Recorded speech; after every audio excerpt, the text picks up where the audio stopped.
जादू चल गया। जैसे भैया ने पत्थर को पांव से स्पर्श कराया, वो पत्थर स्त्री बन के उड़ गया। माली कहते हो अब आप बताइए लक्ष्मण जी। पद पर सत उड़ गई शिला थी।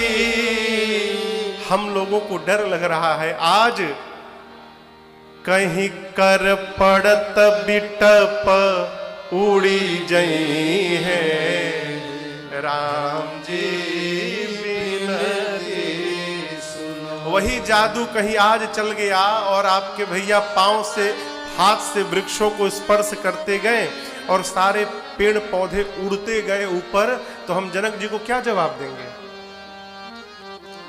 लक्ष्मण जी बोले उसकी गारंटी हम लेते हैं, आपका एक भी पौधा घटने वाला नहीं है। अब बोलिए, गारंटी लेते हैं कुछ नहीं होगा। मालियों ने कहा इसके बाद भी एक समस्या है। क्या? आपके भैया का मुख कमल के पुष्प जैसा लग रहा है। नवकंज लोचन कंज मुख कर कंज पद कंजारुणम। कंज यानी कमल। कैसा कमल? नवकंज, नए कमल के समान। नवकंज लोचन, आंख आपके भैया का कमल के पंखुड़ियों के समान है। नवकंज लोचन अकंज मुख कर कंज पद कंजारुणम। एक वाक्य में कहे तो आपके भैया चलते फिरते कमल वाले पुष्प के सरोवर है। चेहरा कमल, आंख कमल, हाथ की लालिमा कमल, पांव कमल। यदि राम जी इस बागीचे के भीतर चले गए तो जितने भंवरे उड़ रहे हैं सारे भंवरों को धोखा हो जाएगा। और सारे भंवरे तज तज सुमन मधुप मतवारे। तज तज सुमन मधुप मतवारे। आपके भैया के अरे मुख पंकज पर मड रही है। राम जी बिनती सुनो। सारे भंवरे आपके भैया के चेहरे पर टूट पड़ेंगे। लक्ष्मण जी बोले हीट स्प्रे लेकर हम आए हैं। डॉक्टर साहब लिखे हैं ना उसको। डॉक्टर साहब कल बोले महाराज जी हर काम हम लिख लेते हैं।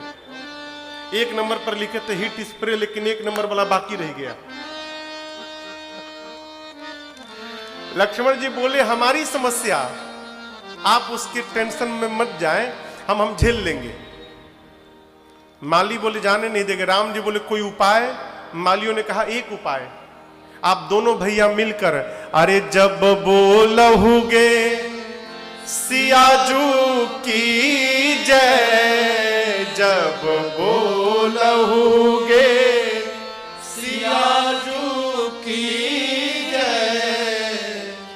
अरे तब ही प्रभु प्रबसिन पई है।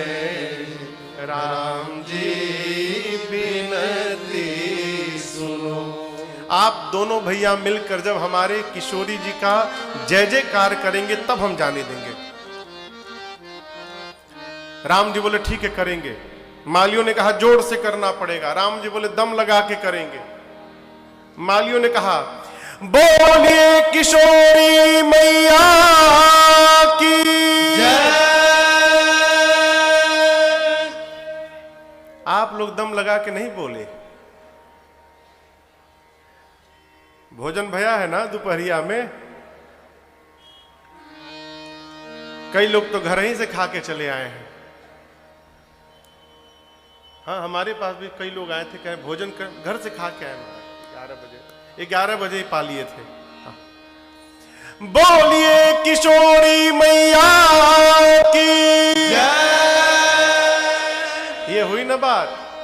अरे पता चले कि देवरिया में कथा हो रही है। जैसे प्रभु ने, लक्ष्मण जी ने जयकारा लगाया, माली मुस्कुराने लगे, कहे प्रभु दुनिया में ऐसी कोई सत्ता नहीं है जो आपके प्रवेश को रोक सके कहीं भी। आप तो कहीं भी जा सकते हैं, कभी भी जा सकते हैं। हम तो जानबूझकर आपके सामने खड़े हैं। क्यों? इसी बहाने कुछ समय आपको निहारने का अवसर मिल जाएगा। और हमारी क्या औकात कि हम आपसे बात कर सके प्रभु, इसी बहाने आपसे थोड़ी देर वार्ता कर ली हम लोगों ने। मालियों ने प्रभु को अनुमति दी।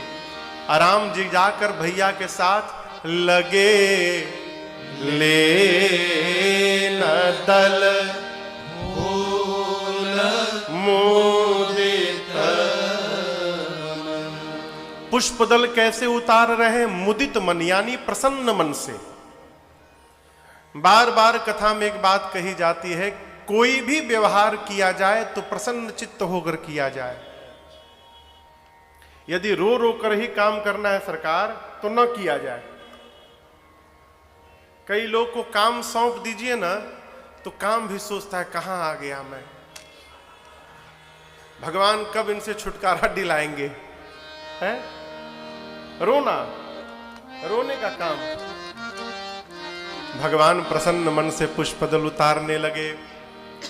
उसी समय अपनी अष्ट सखियों के साथ मेरी मां जानकी जी, अरे सखियन संग जनक दुलारी, पूजन गौरी चली।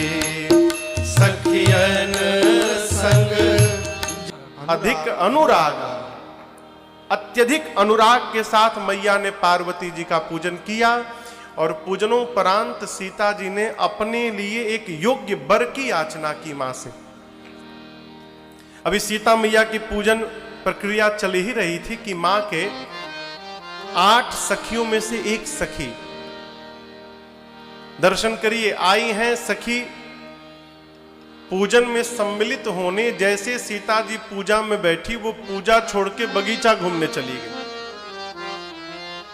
अब जैसे आप किसी को लेकर कथा में आए, आपको कथा पंडाल में बिठाकर वो बाहर पकौड़ी खाने चले गए, आप ढूंढ रहे कहां गए। यहां तो नहीं है, कई जगह कथाओं में ना हाई टी की व्यवस्था रहती है।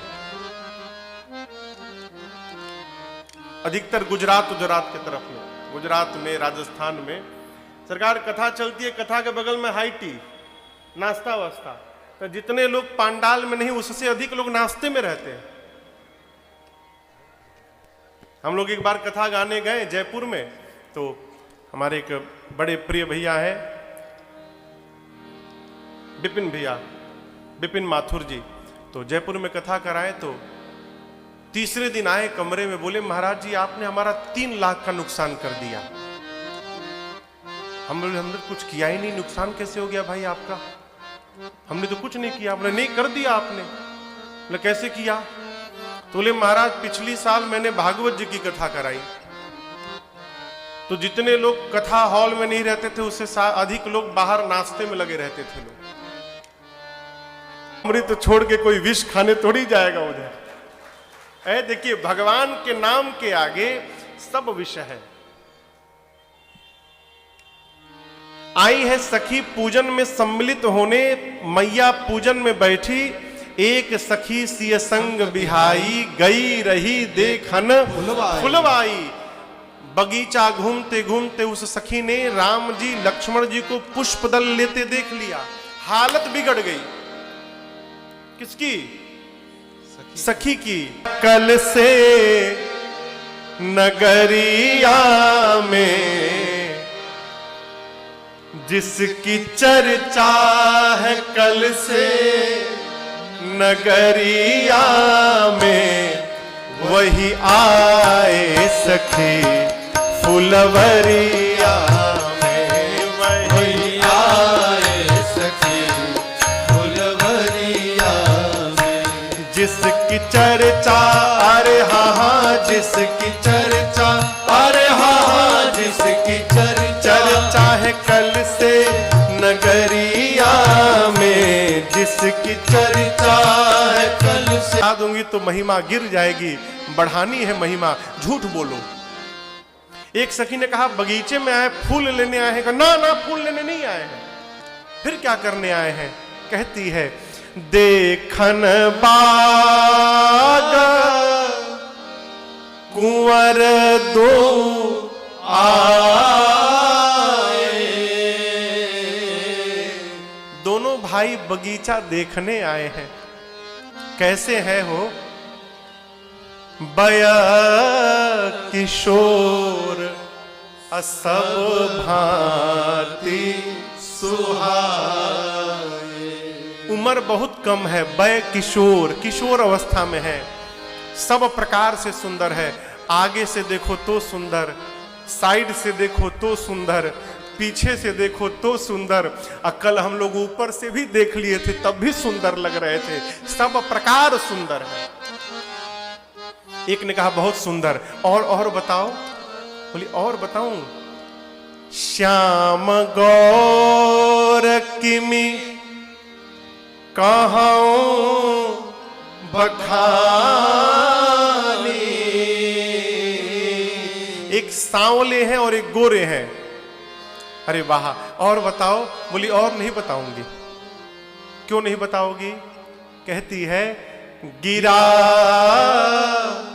अनयन नयन बिनु बानी।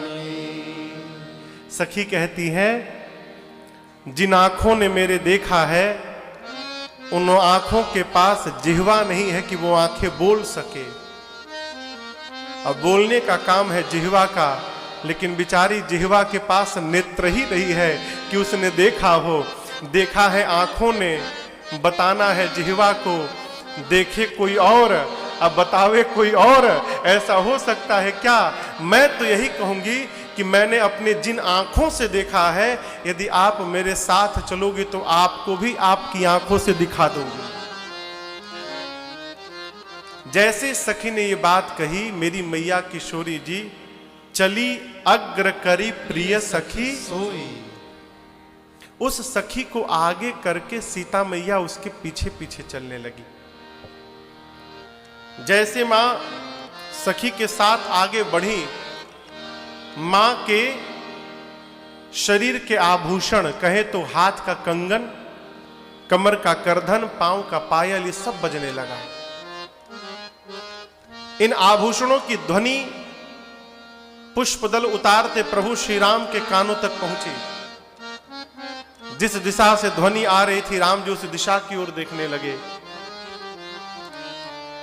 तब तक अचानक प्रभु को मां का दर्शन भया, सीता मैया का दर्शन भया। प्रभु ने लक्ष्मण जी से कहा भाई पुष्पदल बाद में उतरना, पहले उधर देखो।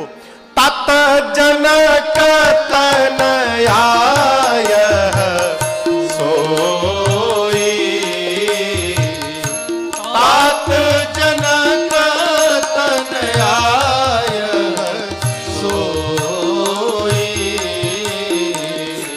धनुष यज्ञ जेहि कारण होई, धनुष यज्ञ जेहि कारण होई। पूजन गौरी सखी ले आई, पूजन गौरी सखी ले आई। और करत प्रकाश फिरई फुलवाई, करत प्रकाश फिरई फुलवाई, करत प्रकाश फिरई फुलवाई। प्रभु ने परिचय कराया लक्ष्मण जी से, भाई ये जनक जी की बेटी जानकी हैं, जिनके निमित्त महाराज जनक ने धनुष यज्ञ की रचना की है। प्रातः प्रातः काल ये बाग में अपने मैया जी के कहने पर पार्वती जी की पूजा करने आई हैं। यहाँ व्यवहार देखिए, सीता जी को पूजन के लिए किसने भेजा? गिरिजा पूजन जननी पठाई। सीता मैया की मां ने उनको पूजन करने के लिए भेजा। कई लोग हम लोगों से मिलते कहते महाराज एक समस्या है। हम लोग तो बड़े भाव से कथा सुनते हैं महाराज, लड़िकवा नहीं सुनत है। अच्छा क्यों नहीं सुन रहा है? क्योंकि जब सुनाने का समय था तो आप उसको सुनवाए ही नहीं। और एक बात जब आदत बन जाए तो शीघ्र आदत छूटने वाली।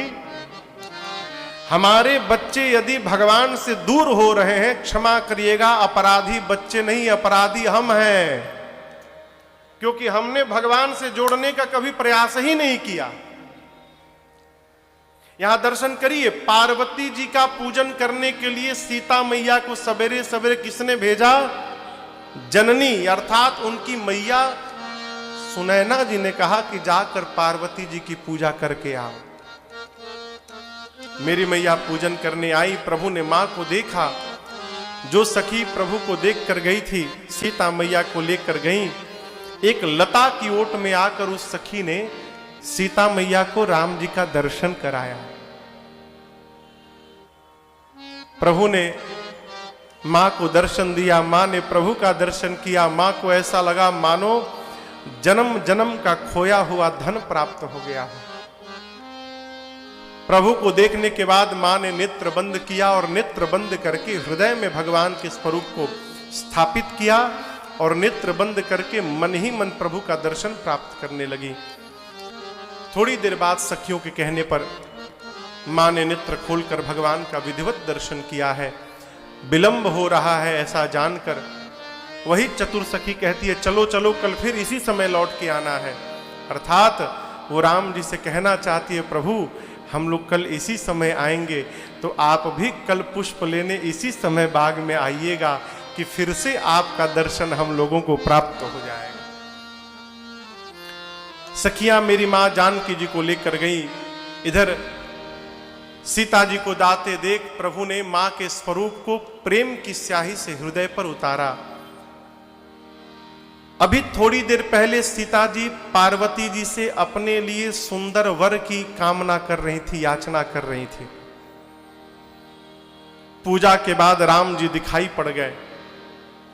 अब वापस पार्वती जी के मंदिर में सीता जी गई हैं। क्यों? पार्वती जी से मुहर लगवाने के लिए। जो राम जी दिखाई पड़े हैं उनके लिए आशीर्वाद प्राप्त हो जाए पार्वती जी से।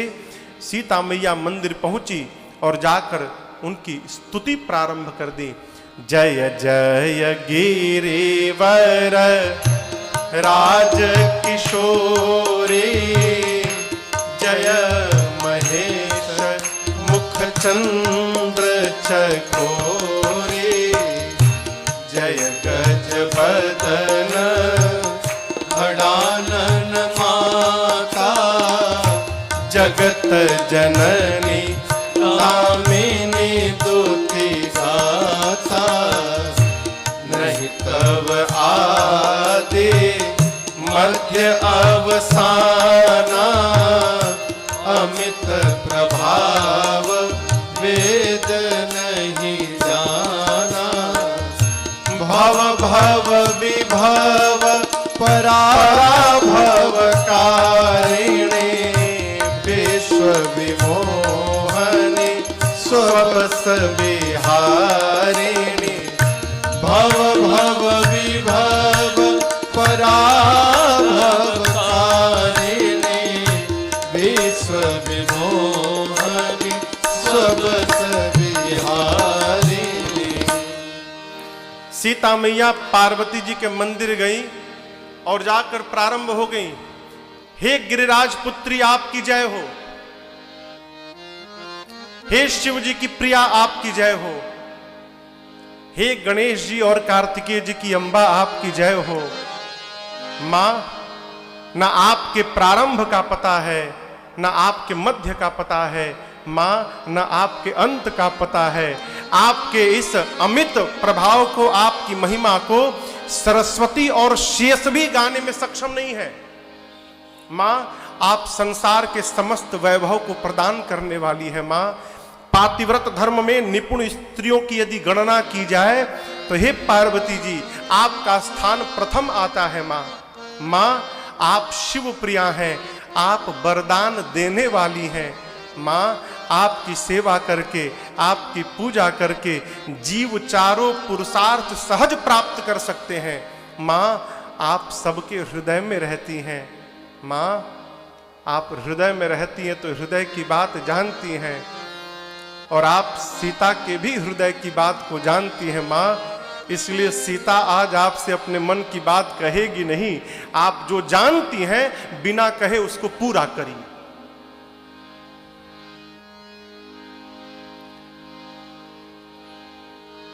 जो बड़ा है वो इसीलिए बड़ा है कि वो हमारे बारे में सब जानता है, इसीलिए वो बड़ा है। भगवान सब जानते हैं। सीता जी कहती हैं पार्वती जी से, मां आप सब जानती हैं। देवी पूज पद कमल तुम्हारे, सुर नर मुनि सब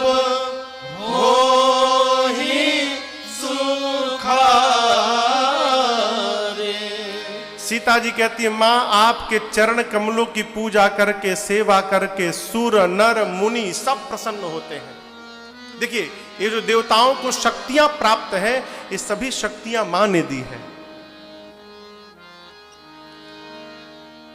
भगवान शंकर शिव हैं, शिव में जो ई की मात्रा है वो भी शक्ति है। यदि शिव से वो मां की शक्ति निकल जाए तो शिव 100 के समान हो जाएगा। हो शिव में से यदि ईकार हटा दिया जाए तो क्या होगा? शब हो जाएगा। सभी देवताओं को जो शक्तियां प्राप्त भई है, ये शक्ति केवल और केवल मेरी मां का कृपा प्रसादी है। इसलिए मां की शरण में रहा जाए। यहां जितने लोग आप लोग बैठे हैं, जितने लोग यहां बैठे हैं, अरे श्रोता समाज से, एहू समाज से, ओहू समाज से अब बिनती आज हमार, ए बाबू भैया हो मैया के बोलना जय जयकार। बाबू भैया हो मैया के बोलना जय जयकार। श्रोता समाज से, एहू समाज से बिनती आज हमार, श्रोता समाज से, एहू समाज से बिनती आज हमार। ए बाबू भैया हो मैया के बोलना जय जयकार। ए भाव हो शिव से शक्ति हट गई है तो शिव हो गई है सब हो। विभव पराभव ना देबू तो वैभवहीन होई भाव हो। विभव पराभव ना देबू तो वैभवहीन होई भाव हो। जल चर थल चर नभ चर में बा शक्ति के संचार। जल चर थल चर नभ चर में बा शक्ति के संचार। हे बाबू भैया हो मैया के बोलना जय जयकार। हे बाबू भैया हो मैया के बोलना जय जयकार। अरे जल चर थल चर नभ चर में बा, जल चर थल चर नभ चर में बा शक्ति के संचार। ए बाबू भैया हो मैया के बोलना जय जयकार। ए बाबू भैया हो के बोलना जय जयकार।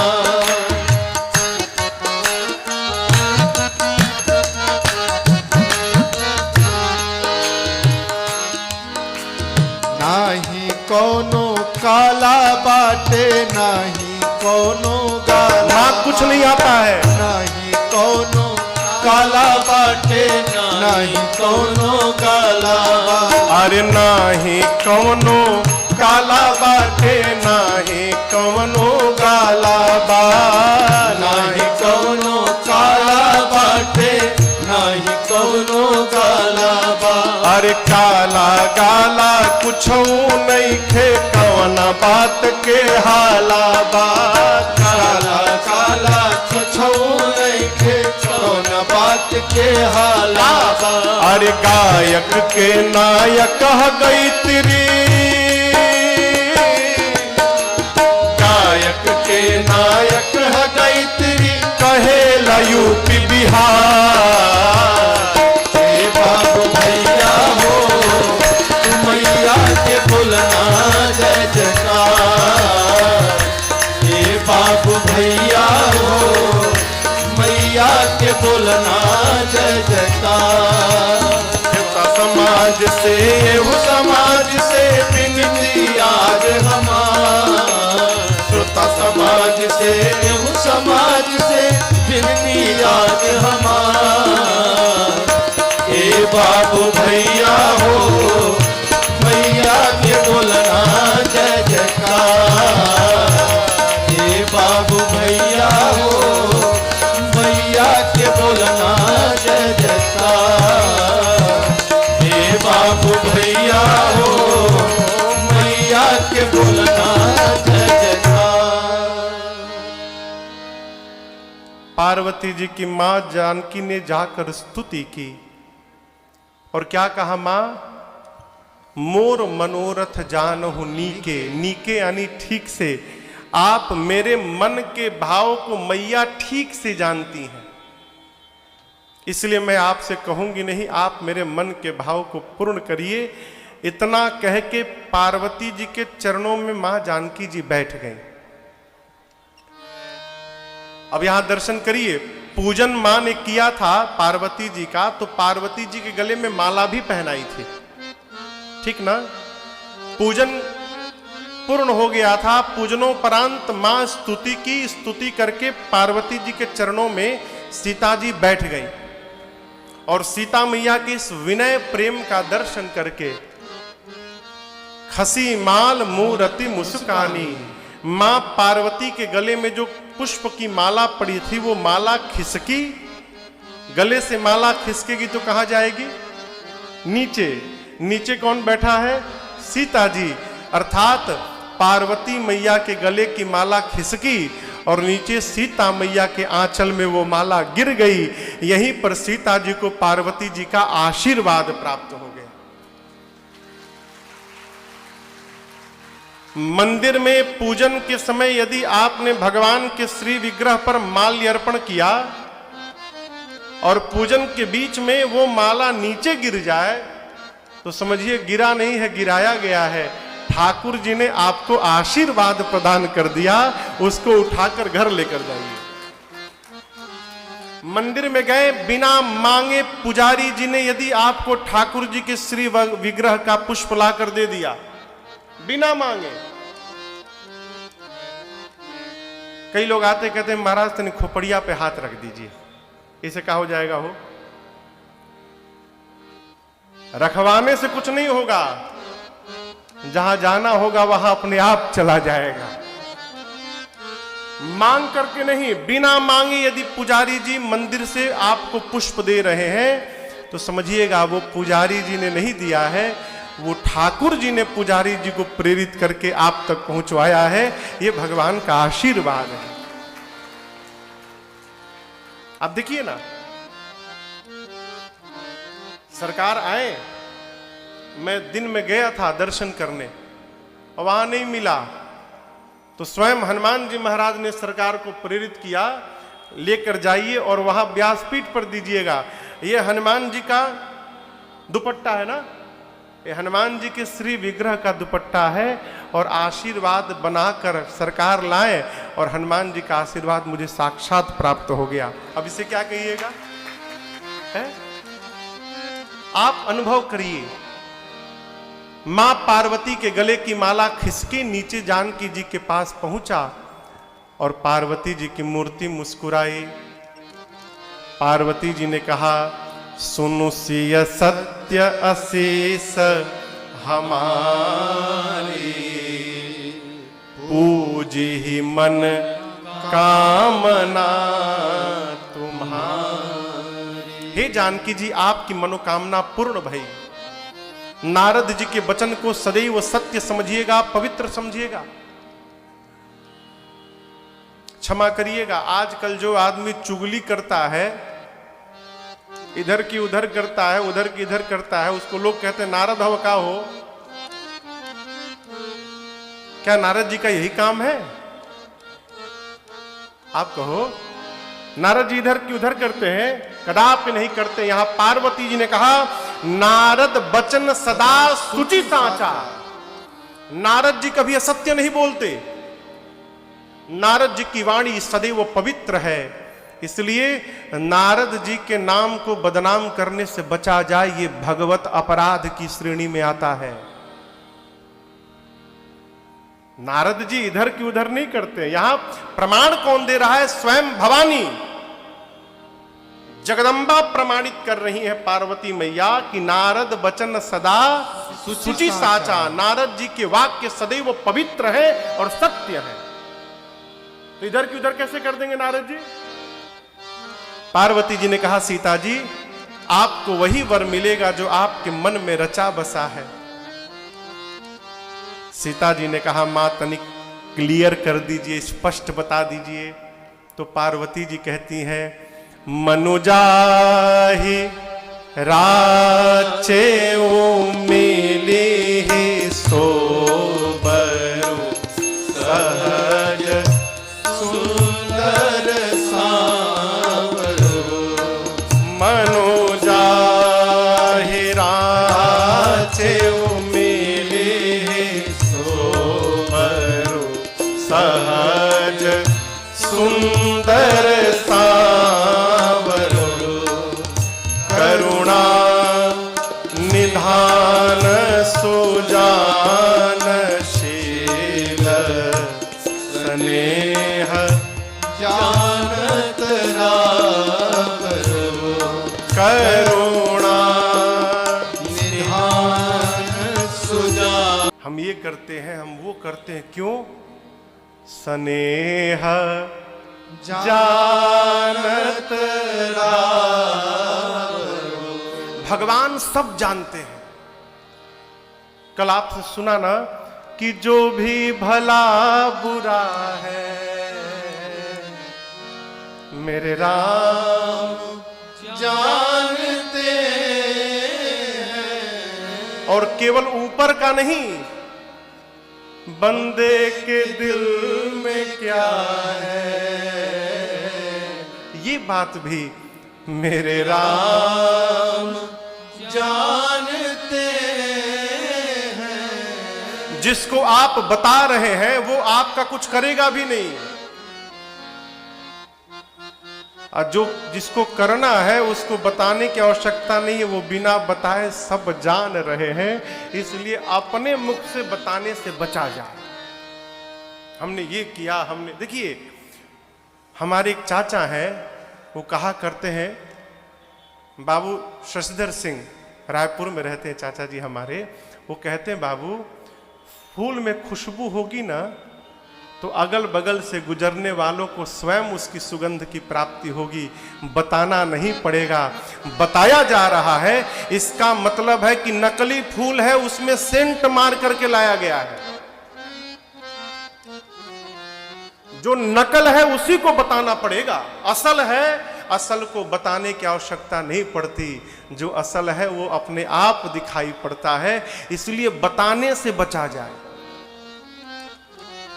पार्वती जी कहती हैं कि सीता जी, वो राम जी आपके प्रेम को ठीक से जानते हैं। संसार वाले प्रेम को नहीं जानते, लेकिन भगवान जानते हैं। मेरी मां जानकी जी को आशीर्वाद मिला, बारंबार पार्वती जी की पूजन करती हैं। पूजन हो गया था लेकिन मनोकामना पूर्ण भई। बारंबार पूजी पुनि पुनि कई बार पूजन किया और उसके बाद प्रसन्न मन से सखियों के साथ वापस घर को गई हैं। इधर पुष्प दल लेकर प्रभु श्री राम भैया लक्ष्मण जी के साथ गुरुदेव भगवान विश्वामित्र जी के पास पहुंचे। गुरु जी ने पूजन किया। पूजनोपरांत देखिए राम जी ने सब बता दिया। सरल स्वभाव छुअत छल, राम जी सब बताएं। गुरुदेव, बाग में ना जनक जी की बेटी जानकी जी आई थी गुरुजी, और वो हमको देख रही थी। यही ना राम जी बोले होंगे, और क्या बात तो भाई नहीं। बोले गुरुदेव वो हमको देख रही थी। गुरु जी ने नेत्र बंद किया, देखा सीता जी को पार्वती जी ने आशीर्वाद दे दिया। विश्वामित्र जी मुस्कुराए और बोले राम, सीता जी को पार्वती जी ने दिया है, आपको मैं आशीर्वाद देता हूं। सुफल मनोरथ हो तुम्हारे, राम लखन सुन भय सुखारे। सुफल मनोरथ हो तुम्हारे, राम लखन सुन भय सुखारे। करि भोजन मुनि बर विज्ञानी, लगे कहन कछु कथा पुरानी।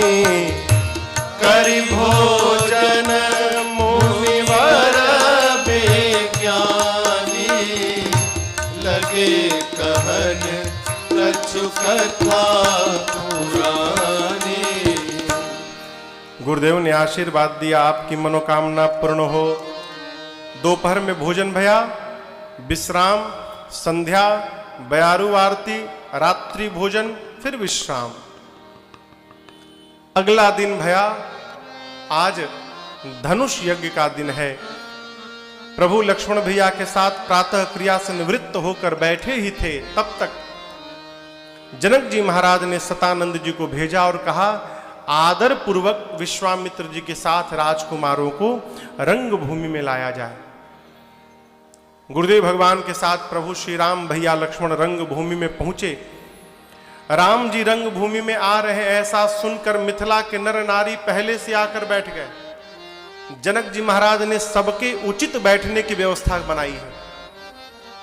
और जैसे भगवान रंग भूमि में आए हैं, आप दर्शन करिए, एक ही भगवान अलग अलग दिखाई देने लगे। जो असुर कपट का वेश बनाकर धनुष यज्ञ में सम्मिलित होने आए थे, उन असुरों ने जब भगवान का दर्शन किया तो उन असुरों को राम जी उनका काल दिखाई पड़े। जो राजा अपने आप को वीर योद्धा मानते थे, उनको राम जी वीर नहीं परम वीर दिखाई पड़े। जो ज्ञानी राजा थे उस सभा में, ज्ञानी राजाओं को राम जी ब्रह्म स्वरूप दिखाई पड़े, परम तत्व के रूप में दिखाई पड़े। जो भक्त राजा थे, सभी भक्त राजाओं को अपने अपने भगवान के रूप में दिखाई देने लगे। मिथिला के नर नारी जो थे, उनको लगने लगा कि मानो ये राम जी हमारे रिश्तेदार हैं, उनको अपने संबंधी के रूप में दिखने लगे। गोस्वामी जी कहते हैं जनक जी और सुनैना जी को तो अपने पुत्र के रूप में दिखाई देने लगे। बाबा कहते हैं सूची बहुत बड़ी है, किसको कैसे कैसे दिखाई पड़े, इसलिए एक चौपाई कहता हूं। जिनकी रही भावना जैसी, प्रभु मूर्ति तीन देखी सबने अपनी अपनी भावना के अनुरूप भगवान का दर्शन किया। विश्वामित्र जी को जनक जी महाराज ने पूरे धनुष यज्ञशाले की रचना का दर्शन कराया। और जहां जहां विश्वामित्र जी जाते थे यही कहते थे, दिव्य दिव्य। ये कथा कहती है कोई भी व्यक्ति आपको अपना कोई सामान वामान दिखाए ना, खूब प्रशंसा करिए, ऐसन तो कैसनो ना, दिव्य महाराज। क्यों? क्षमा करिएगा, उसके कान प्रशंसा सुनने के लिए ही दिखा रहे हैं। अब जैसे कोई भोजन बना दे ना, भोजन हम लोग से कई लोगों का पाला पड़ता रहता है, भोजन बना दे तो जैसे आप भोजन करने बैठेंगे, नमक ठीक है ना, हम जानबूझकर ज्यादा मसाला नहीं डाले हैं। क्यों? उनको पता चल जाए कि हम ही बनाए हैं। अब वो इस तब तक खड़े रहेंगे जब तक आप ये नहीं बोल देंगे कि दिव्य प्रसाद बनाया भाई साहब, ऐसा आज तक कभी खाया ही नहीं हम लोगों ने, तब वो प्रसन्न होते। ये कान का स्वभाव है, कान प्रशंसा सुनना चाहता है। जैसे जैसे रचना का दर्शन कराया जनक जी महाराज ने, विश्वामित्र जी बोलते गए, अद्भुत अद्भुत, इतनी प्रशंसा कर दिए। जनक जी बोले, बाबा जी को सबसे ऊपर वाली कुर्सी पर बिठाया जाए, जो मुख्य आसन है। सब मंचन ते मंचेक सुंदर विशद विशाल, मुनि समेत दो बंधु तह बैठा रे महीपाल। सबसे ऊंचे आसन पर विश्वामित्र जी बैठे और उनके अगल बगल थोड़े छोटे आसन पर एक तरफ दाहिनी ओर राम जी बैठे और बाईं ओर लक्ष्मण भैया बैठे। जनक जी महाराज ने सीता जी के सखियों को आदेश देते हुए कहा कि समय आ गया है, अब रंग भूमि में मेरी किशोरी को लाया जाए। मेरी मां के हाथ में जयमाल है, चारों ओर से सीता जी की सखियां हैं, और सखियां गावह गीत मनोहर बानी, सुंदर वाणी में सखियां गीत गाते हुए मेरी सीता मैया को लेकर आती हैं। क्या कहती हैं? अरे सुंदर सलोनी प्यारी, अरे मिथिला दुलारी है, सियाजू मोरी। सुंदर सलोनी प्यारी मिथिला दुलारी सियाजू मोरी। हाँ सुंदर सलोनी प्यारी, सुंदर सलोनी प्यारी मिथिला दुलारी है, सियाजो मोरी। कोटिन चंदा के अजो, हे सियाजो मोरी। कोटिन चंदा के अजो, हे सियाजो मोरी।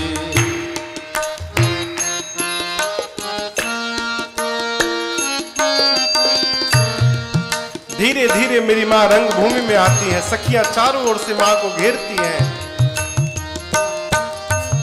कहती हैं, उमा रमा ब्रह्माणी समता न पावे, सियाजू